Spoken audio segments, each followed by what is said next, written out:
Fate, potential. Sometimes our lives are augmented by things outside of the scope of our control. All of the events in the conclusion of World War II have dramatically affected my life, whether I know it or not. However, I never had any opportunity to ever impose any kind of actual difference in World War II. I wasn't alive. However, if hypothetically World War II had ended differently, my life could be massively different. Everything that's ever happened prior to my life has affected my life. And whether or not you believe that to be fate or random chance or a big man in the sky with a beard making everything happen, what we can all agree on is that it did happen, and now we're here. But what if those things that happened in the past didn't happen, or ended differently? Well, then I probably wouldn't be sitting here recording into a camera, screaming in my second office while petting my second dog. Things would be different. And it's really no surprise to say that this is as true in the real world as it is in fictional universes. If you go back and you change one event,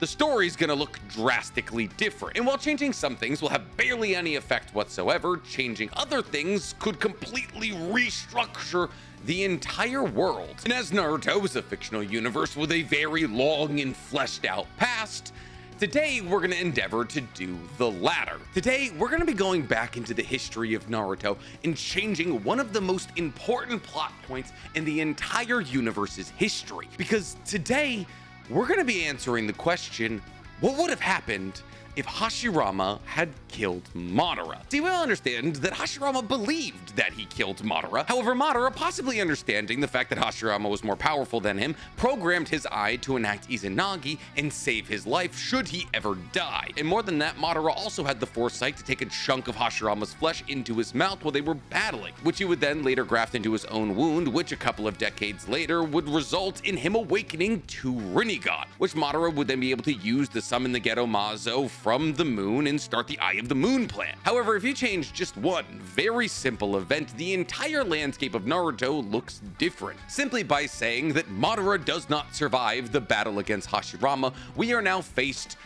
with an entirely different universe. But not only are we now no longer dealing with Madara's shenanigans, there are a multitude of other consequences that come down the line. And the most important of those, and probably the least spoken about, is the fact that if Madara dies in that battle against Hashirama, Naruto and Sasuke are not our reincarnations of Indra and Ashura. See, we know that Madara, by plugging himself into the Geto Mazo, prolongs the reincarnation cycle. Because even though Hashirama dies before the First Great Shinobi World War even starts, Madara doesn't die until the middle of the Third Great Shinobi World War, which means that Indra and Ashura's reincarnations couldn't begin a new cycle of reincarnation until the end of the Third Great Shinobi World War, which happened to be roughly around when Naruto and Sasuke were born, making them the next reincarnation. But if Madara dies in his battle against Hashirama, we no longer have to wait until the Third Great Shinobi World War. We see a new reincarnation cycle before the First Great Shinobi World War. And you know who was born in that time period? Minato and Fugaku. Which is why today I venture to answer more than just the question, what would happen if Madara died in his battle against Hashirama? I venture to answer the significantly cooler and more poignant question, what would happen if Minato and Fugaku were reincarnations of Ashura and Indra? But before we get to talking any hypothetical, guys, please, for me, make sure you like the video, subscribe to the page, and hit that noti bell. And if you want me to keep having enough money to feed the ever-growing amount of pit bulls I have in my household, please guys, for me, follow my other page, The Weeb Commander, where instead of talking Naruto and Boruto, I talk all other anime. And if you just like the idea of me talking about anime, you're gonna love my anime podcast, Otaku's Anonymous, where me and Danny Mata break down everything that happened in anime this week. It's available on YouTube, Spotify, and Apple Podcasts. Now, the beauty of this hypothetical is that Madara doesn't do a whole lot for like 2-ish decades. Madara loses a battle against Hashirama, takes a chunk of him, puts it in his wound, and then waits to awaken the Rinnegan, because that's all he really can do. Madara, for a large portion of his life, was just a guy sitting in a cave with one Sharingan because he lost one of them using Izanagi. And while obviously he was laying the groundwork for the Akatsuki, the real work didn't really start until he awoke the Rinnegan. Now, the unfortunate thing about trying to awaken the Rinnegan by combining Indra and Ashura's chakra together is that it's not instantaneous. And therefore, it's not like Madara popped in Hashirama's flesh into his wound and was like, Rinnegan time, baby. It took decades. In fact, he didn't awaken his Rinnegan until he was well into his 70s. And therefore, Madara Madara being dead doesn't really affect anything until roughly around the time of the Third Great Shinobi World War. So for the beginning of this video, we can focus pretty singularly on Minato and Fugaku. And to go even one step further than that, Minato becoming Asura's reincarnation actually doesn't even change that much to begin with. See, Minato has so many similarities to Naruto and therefore Asura that a lot of people already believe that he is a reincarnation. There's a theory going around that I'll probably do a whole video about, that the reincarnation cycle didn't actually pause for Asura, just Indra. Because pretty much everything about Minato screams Asura reincarnation. He has an insane chakra pull, he uses the Rasengan, he has a Kurama chakra mode which is similar to Asura's chakra mode that we see in the manga. You could see why people would believe that he is Asura's reincarnation. And therefore, the biggest difference that we would see between the First Great Shinobi World War and the Third Great Shinobi World War would be with Fugaku, who would now be Indra's reincarnation. And even that technically wouldn't be the biggest change of all time. With Boruto recently canonizing Fugaku's MS, Fugaku being Indra's reincarnation would basically just give him a chakra buff. But with Fugaku having a run-on-site order in the Third Great Shinobi World War and being known as Fugaku of the Wicked Eye, he was probably already a menace to begin with. Even the paths that these two would take wouldn't change that much if they were Asura and Indra's reincarnation. Because if you think about it, the path that Minato and Fugaku undergo is very similar to the path that Asura and Indra undergo. For the majority of their lives, because they both died very young, Minato and Fugaku served side by side as pseudo-brothers. Now, we don't know if Minato and Fugaku were close, we never got to look into their relationship in the Minato one-shot, but we do know that they were two incredibly powerful ninjas, probably the strongest ninjas in the village at the same time, fighting in the same battles, which means that the potential for overlap between the two of them is quite high. It also means the potential overlap of glory is also quite high, because like we've already stated, Fugaku had a run-on-site order in the Third Great Shinobi World War, but so did Minato. So both Minato and Fugaku were war heroes of the Third Great Shinobi World War for Konoha, which means in the real universe of Naruto and our new hypothetical one, that they would both be legitimate candidates for the fourth Hokage, because Madara's death wouldn't really change anything about the politics of the Third Great Shinobi World War, and therefore Hiruzen would still try to step down at the conclusion of the Third Great Shinobi World War, which would mean his boots would need to be filled with one of three candidates. Orochimaru, who Madara's death wouldn't affect yet, meaning he would still be slipping from grace in Hiruzen's eyes and still doing undercover human experimentation, and therefore he wouldn't be elected as the fourth Hokage. In fact, Orochimaru not being elected as the fourth Hokage is why he eventually elects to leave. Well, it's why he elects to like really trump up the human experimentation and like the destruction of everything angle. He obviously leaves because Hiruzen catches it. The other candidate would be Fugaku, and outside of that, Minato. Now, obviously, in the real universe, Minato was elected as the fourth Hokage, which we all know is actually a massive tipping point for the Uchiha clan, since they all believe that Fugaku was a clear-cut choice for the fourth Hokage. When he was snubbed for Minato, that added a massive amount of fuel to the fire that was the Uchiha coup idea. This story arc between Minato and Fugaku actually pretty much one-to-one mirrors what happens with Hagoromo, Asura, and Indra, as when Hagoromo is dying, he has to choose one of his sons to continue his path for him. Even though Indra is the more powerful of his two sons, Asura is better at bringing people together, and therefore Hagoromo goes with Asura, which obviously starts a cycle of hatred, because Indra believed that he was the one who was supposed to be selected. And just like that, we have an Uchiha and the progenitor to the Uchiha who are being snubbed for a position that they and the people around them believe that they deserve. However, the key difference between the real universe and our hypothetical universe is the fallout of this situation. See, while some would like to go with the narrative that if Fugaku and Minato were reincarnations of Indra and Asura, that they would have been young rivals that mirrored Naruto and Sasuke's path. However, politically during that time period, that just doesn't make sense. There's gonna be no, oh, Fugaku needs to leave the village to train with some outside rebel so he can get perspective and come back and battle against Minato in the end of the story. Fugaku was born into an advantageous position in the Uchiha clan. And as somebody born into an advantageous position in the Uchiha clan, who also was incredibly powerful, he was pretty much a shoo-in to be the head of the Uchiha clan. So there's no, I'm gonna leave the village to go be edgy and hang out with the Snake Man. No, Fugaku would actually have a journey much closer to Madara's than Sasuke, because obviously Sasuke had no ties to Konoha. He had to go back to an empty Uchiha village every single night, so him leaving really wasn't the craziest thing of all time. Pretty much the only people he talked to in the village were in Team 7, and when he got mad at them, That's it. That's all he needs to go. However, Fugaku very much has a support network. He has a wife. He has 2 kids at this current moment, or at least 1 kid and another somewhat on the way. He's not just gonna abandon his role as clan leader and father. The true biggest difference between the hypothetical universe and the real universe is that Black Zetsu is no longer focusing on Madara. Black Zetsu is now focusing on Fugaku. And of course, Black Zetsu would focus on Fugaku because Fugaku is now Black Zetsu's best chance to have Indra and Ashura's chakra come together and recreate a Rinnegan. Because mind you, with Madara's death, before he was able to graft Hashirama's cells onto his own and sit for 2 decades, there's no Rinnegan, which means that Black Zetsu needs to control Fugaku into a situation where he awakes a Rinnegan and therefore can enact the Eye of the Moon plan. And therefore, the biggest reason that Fugaku wouldn't leave his clan is because his clan would become instrumental to the Eye of the Moon plan. See, this is where we really begin to venture into the differences between our real and hypothetical universes. You see, because what happens when you suppress a group of incredibly powerful people over and over and over again? Or at least they believe they're suppressed over and over and over again. They'll begin to think about ways that they can rebel against a system that suppresses them. But there's many ways to rebel against a system. See, in the real universe, the Uchiha started planning a coup, where all of the Uchiha would attack Konoha in the middle of the night from the heart of Konoha with the hopes of taking control of the city. And while that's a great way to rebel against a system that you believe is suppressing you, because Konoha is the system that's suppressing them, if there was, hypothetically, an incredibly intelligent outside source that realized that the radicalized Uchiha could be weaponized towards a goal, so long as that goal vaguely ends in Uchiha freedom and supremacy, that incredibly intelligent and outside source could whip up the Uchiha clan into a fury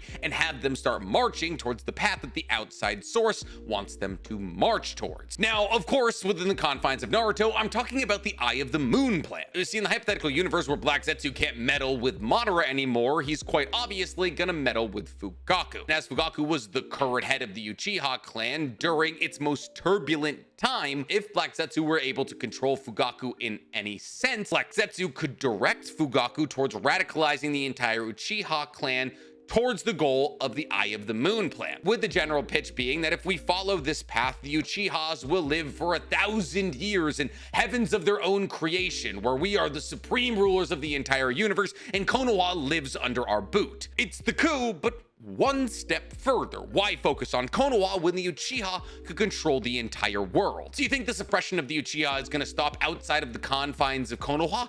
No. Once we take over Konoha, what are the other villages gonna do? The village will be weakened by the coup, and therefore these other villages will come and attack us. So what if we get ahead of them? What if before these villages even get a chance to try and expose the weakness of Konoha, our newly founded Uchiha village, we overtake them? And bing bang boom, you have a radicalized group of incredibly strong fighters. But there's still one relatively major problem.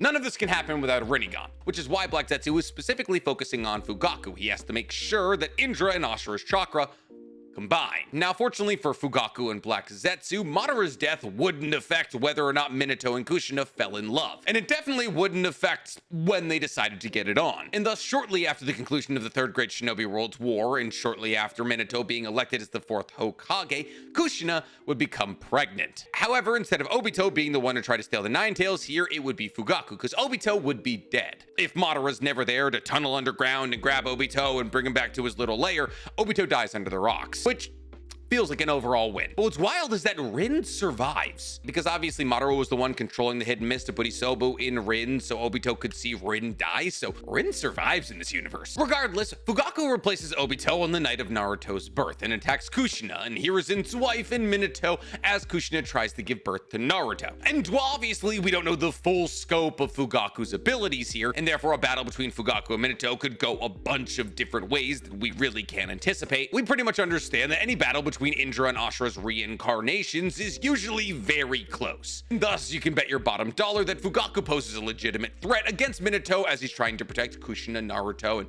the rest of the village. But much in the same way as Minato is able to shut down a young Obito, I'm taking Minato in this fight. However, Minato is injured enough to the point that Fugaku is able to acquire his DNA. Because while killing Minato would have been incredible, obviously all Fugaku needed was a little bit of his DNA. However, in the process of all of this, to make sure that Minato was distracted, distracted, Fugaku obviously uses his Sharingan ability on Kurama while Kushina is giving birth, which leads to Kurama's subsequent escape from Kushina. However, since the motivations of Fugaku and Obito are slightly different on this night, because obviously Obito was trying to capture Kurama so he could put it in the ghetto statue, which he had, Fugaku was just trying to get the DNA of and possibly kill Minato. But since their motivations are different, I would see the fights between Fugaku and Minato and Obito and Minato playing out differently, with Fugaku probably realizing that killing Minato on that night is too much of a hassle and probably hinders his greater plan as a whole, as if he kills Minato on that night, Minato would technically no longer be Asura's reincarnation. And therefore, since Minato would no longer be Asura's reincarnation, putting Minato's cells into his own body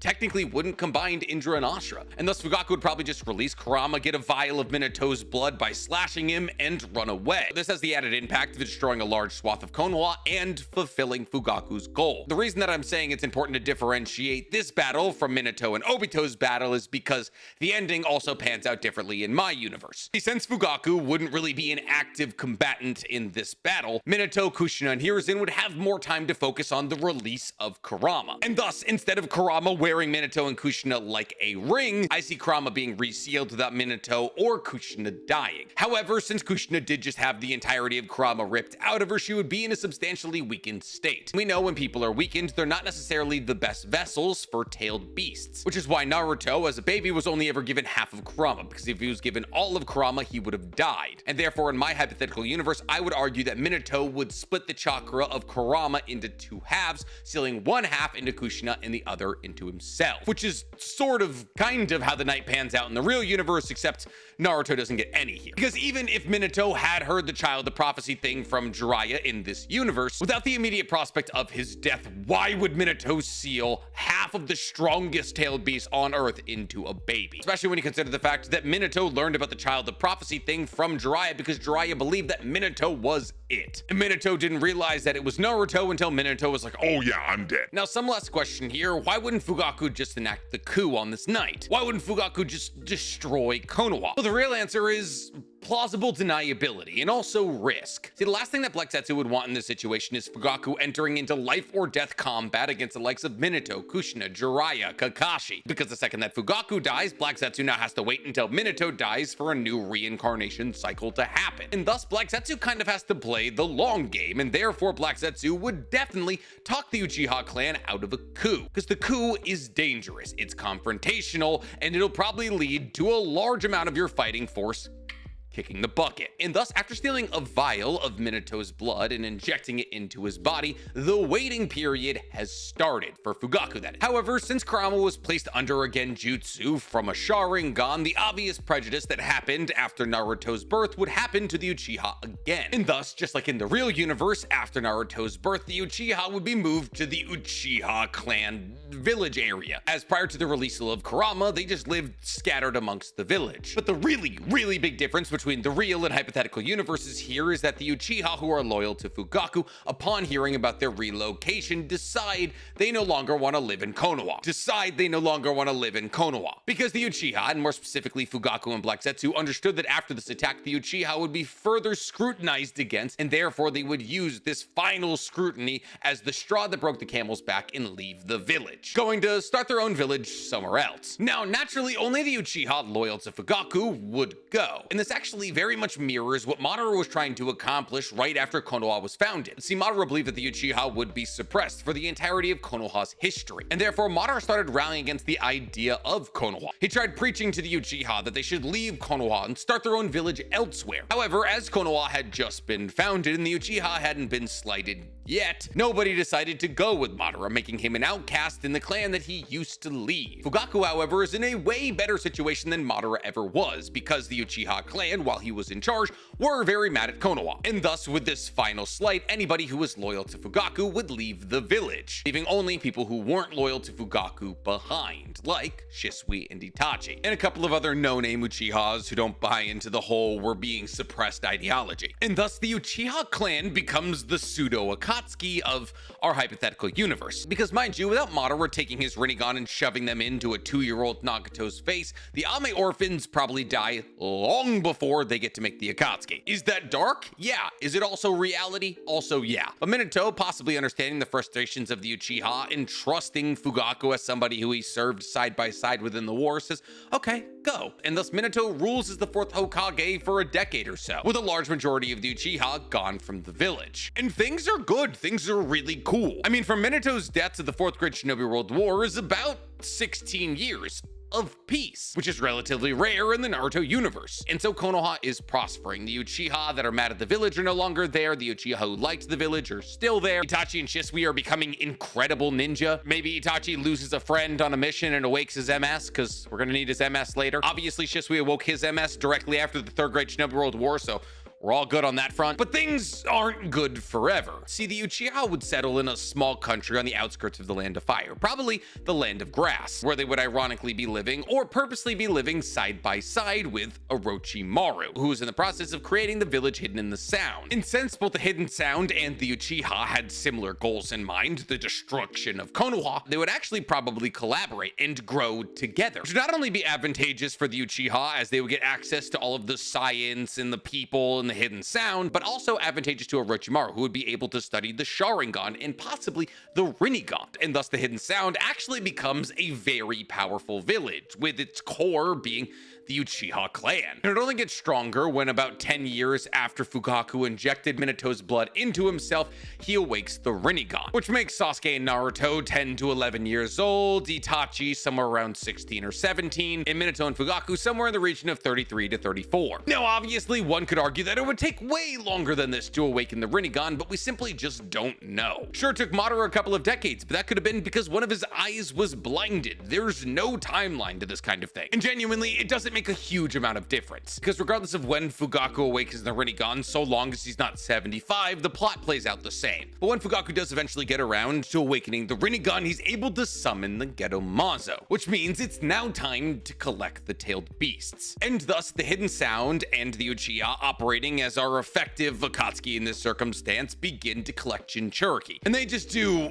a bang-up job, just like the regular Akatsuki. The only difference here being that the Akatsuki are now basically an entire village, but a village shrouded in mystery. But the beauty of the situation, at least for the villages under the siege of losing their Jinchuriki, is that since it's a village attacking them and attacking their Jinchuriki, war can be waged. However, since a lot of Jinchuriki are historically mistreated by their village, the Hidden Sound is able to nab up almost all of them. And just like in the real universe, all of the Jinchuriki, Killer Bee included, are nabbed by the Hidden Sound. Obviously, Killer Bee is very powerful, but the real reason that he wasn't nabbed in the Naruto universe is because the Akatsuki sent Taka, who not only couldn't get the job done, but also let him get away. And then Killer Bee remained safe because he was deemed to be an important asset for Naruto's training. However, without the necessity to train Kurama's Jinchuriki, since Minato and Kushina probably would have had it perfected after a decade of having Kurama, Killer Bee and really any other Jinchuriki kind of lose their level of importance. And obviously, the Hidden Cloud wasn't doing enough to protect Killer Bee because he was able to fight against Taka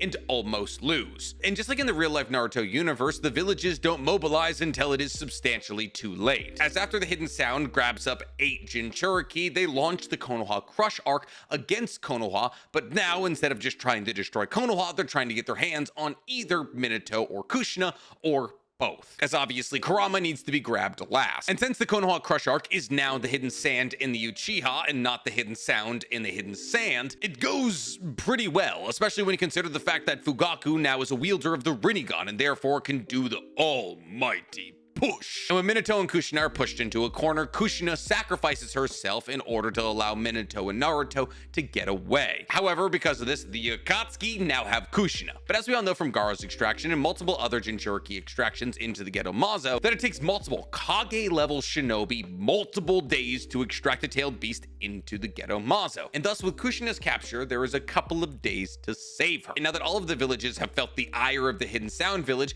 they come together in a 5 Kage summit and decide to mount a war against the Hidden Sound. A little side note here, in the hypothetical universe, the 5 Kage are Minato, Rasa, A, Anoki, and Mai. Obviously, Rasa would be alive because Orochimaru never meddled in the Hidden Sand and killed him. The Hidden Mist is kind of a weird one, because like, yeah, Madara was never there, like trumping up Yagura's bloodlust, but Isobu always lived in the area of the Hidden Mist, so Yagura still probably becomes the 3rd Mizukage, but then he would still be in the sights of the Akatsuki, so he still probably dies, so we still probably end up with Mei. Regardless, Minato pleads with the other 4 Kage to come together in this battle against the Hidden Sound, and they mobilize the Shinobi Union to take down the Akatsuki, and thus the 4th Great Shinobi World War starts. However, since the 4th Great Shinobi World War starts relatively quickly, since they have to save Kushina from having her tailed beast extracted, the majority of the strongest fighters in the Akatsuki are tied up in the extraction, which means in the early stages of the 4th Great Shinobi World War, the war is going pretty well for the Shinobi Union. I'm sorry, the Shinobi Alliance. The Shinobi Union was founded after the conclusion of the 4th Great Shinobi World War. However, because Kabuto and Orochimaru have mastered Outer Tensei, they're able to bring enough people back to life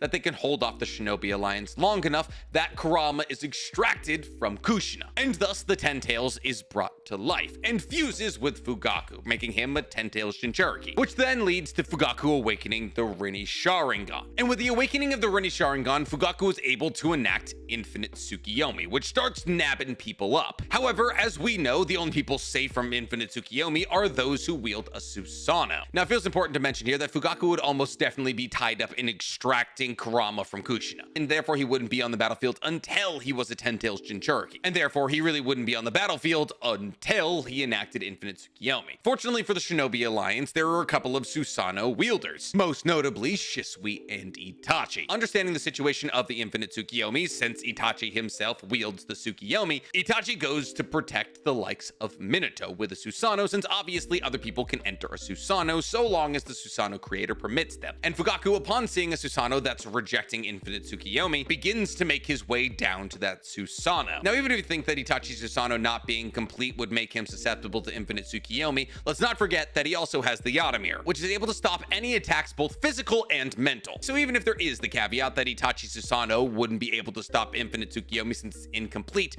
the Yatamir should be able to cover it. However, as Fugaku made his way down to the Susanoo, which was standing solemnly in a field of people being wrapped up by the God Tree, as he came closer and closer, he would begin to make out the shapes that were within the Susanoo. And just as Fugaku got close enough to see who was in it, a realization came to his brain. That this Uchiha who stood before him, standing defiantly against a god, was none other than that god's son. And in the brief moment that Fugaku hesitates, upon seeing his son for the first time in a decade, he feels something clutch at his chest. And it's in that moment that Fugaku sees the face of a Shikigami begin to appear behind the Susanoo. And as he looks down at his chest to see what's gripping at his very rib cage, he realizes the hand of the Shikigami has reached into his very soul. And it's at that very moment that he realizes the second figure that was within that Susanoo.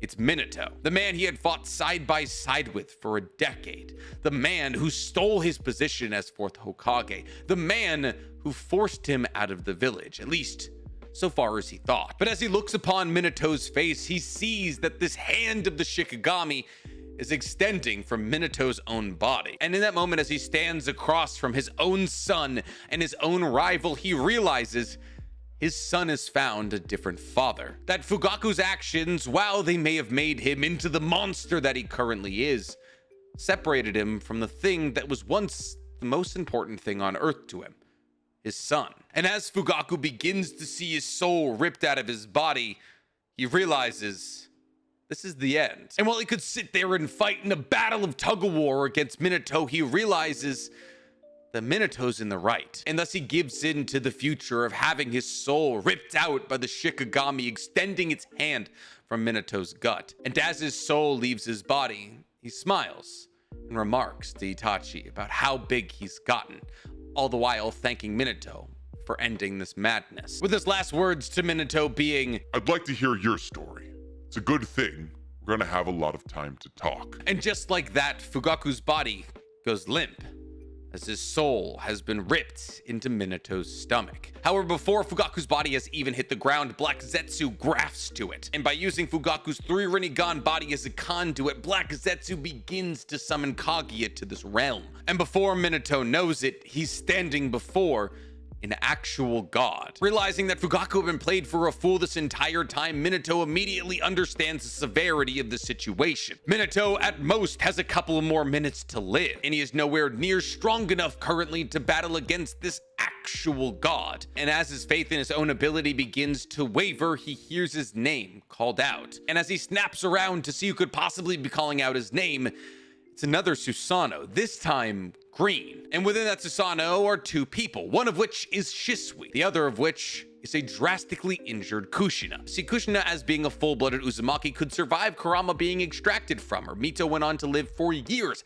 after Kurama was extracted from her. And Shisui, knowing this even after the 10 Tails had been created, made his way to where Kushina was laying unconscious and cut down all of his former clansmen that were involved in the process of pulling Kurama from her. And it was in that moment, upon seeing that Kushina was still alive, that Minato made a decision. Minato, realizing he had but a few minutes left, decided to make those few minutes count. And thus, as Shisui and Itachi carried their injured co-pilots to each other, Minato began the incredibly complicated but relatively quick process of extracting Kurama from himself and resealing him inside of Kushina. See, Minato's death was on the way, but Kushina could yet be saved. Much in the same way that Minato saved Naruto's life in the real 4th Great Shinobi World War, Minato would extract Kurama from himself and shove it into Kushina to save her life. And while this would all but definitely kill Minato, it would save Kushina. And Minato's job was already done. He had closed the cycle of hatred. In fact, he had gone one step further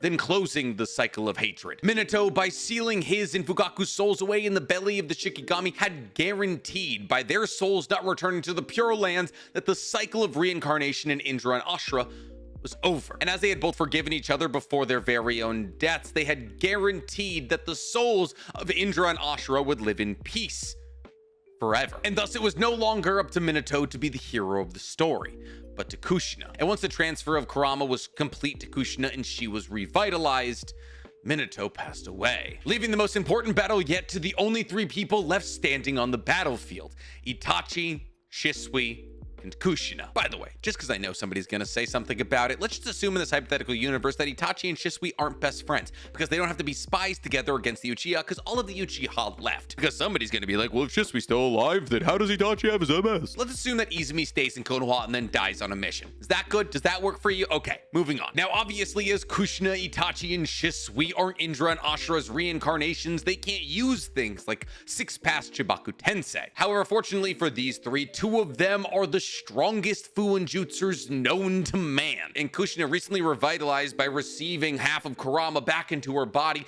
with a message of love from Minato, was able to use adamantite chains to hold Kaguya long enough that Shisui is able to plunge his Totsuka blade into her heart. And thus both Black Zetsu and Kaguya are slowly but surely sucked into the realm of drunken dreams, where no Rinnegan or 10 Tails or infinite Tsukiyomi would ever be able to pull them back from. See, the realm of drunken dreams is a completely other dimension. It's kind of like sealing Kaguya in a moon in her own dimension, kind of like how the real Naruto storyline ends. However, in this circumstance, they're not pulled into a gravity well and surrounded by rocks. No, they're sucked into a pocket dimension where for the entire rest of existence, they have to deal with constant dizziness and nausea like they're the drunkest they've ever been. And as both Kaguya and Black Zetsu are sucked into this universe, there is no possibility of reincarnation. And thus, the 4th Great Shinobi World War comes to a close. After the 4th Great Shinobi World War, Kushina becomes the 5th Hokage, as the hero of the leaf, as the wife to the deceased 4th Hokage. Itachi receives the eyes of his father, granting him EMS and a Rinnegan that gives him access to King of Hell